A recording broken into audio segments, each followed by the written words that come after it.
Children, in this module, we will talk about the administration and the economic condition of Vijayanagar Empire. First, we'll talk about administration.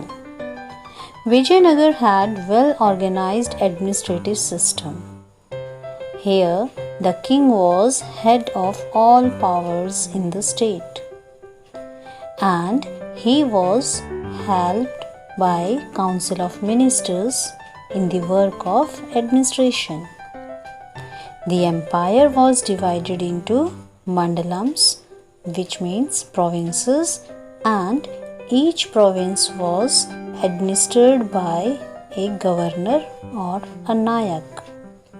The provinces were further divided into nadus or districts, and these districts were further divided into sthalas or sub-districts and gramas, that is villages.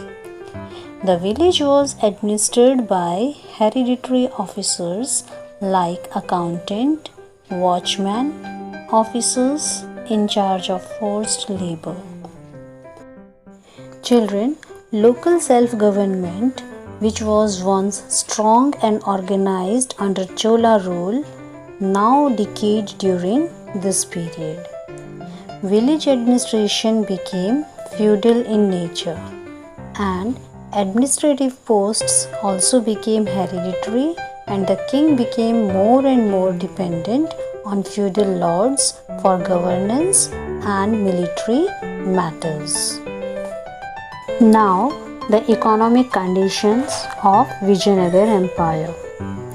Vijayanagar Kingdom gradually became the most prosperous in whole of India, and it owed its prosperity to agriculture and trade and commerce. Revenue from land was the main source of income. And children, revenue was collected according to the fertility of the land, so that there will be no burden on the farmers. In addition, there were other taxes such as on property, sale of goods, profession, marriage, etc. Children, to enhance economic conditions, trade, roads and canals were also improved, and they gave more stress on overland and overseas trade, which flourished a lot and brought prosperity to the Vijayanagar Empire. So children, that's all about the Vijayanagar Empire. I hope the topic is clear to you. Thank you.